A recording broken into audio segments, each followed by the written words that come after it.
ESMS नावाची एक नवीन प्रणाली आता आम्ही इलेक्शन कमिशन इंट्रोड्यूस केली आहे आणि त्याच्यामध्ये प्रत्येक बँकेतल्या प्रत्येक ट्रान्झॅक्शनवर लक्ष ठेवून जातं. त्याचा डेली रिपोर्ट येतो.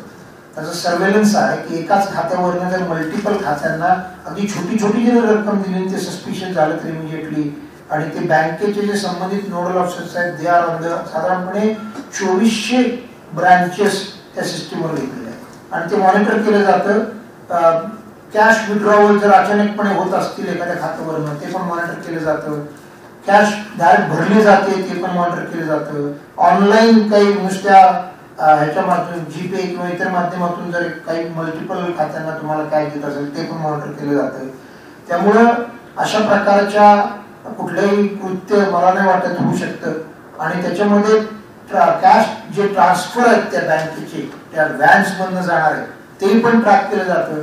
त्याचा डिटेल्स द्यावा लागतात बँकेला की कुठनं कॅश जाते कुठल्या ब्रांच मध्ये जाते आणि त्यानुसार त्याचा आढावा घेतला जातो.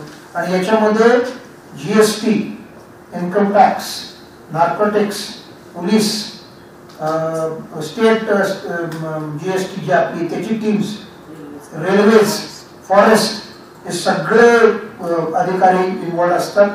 त्याचं एक्सपेंडिचर ऑब्झर्वर त्याचा पण रिव्ह्यू घेतात आणि याचं पूर्ण सर्वेलन्स जे आहे त्याचा data day to day data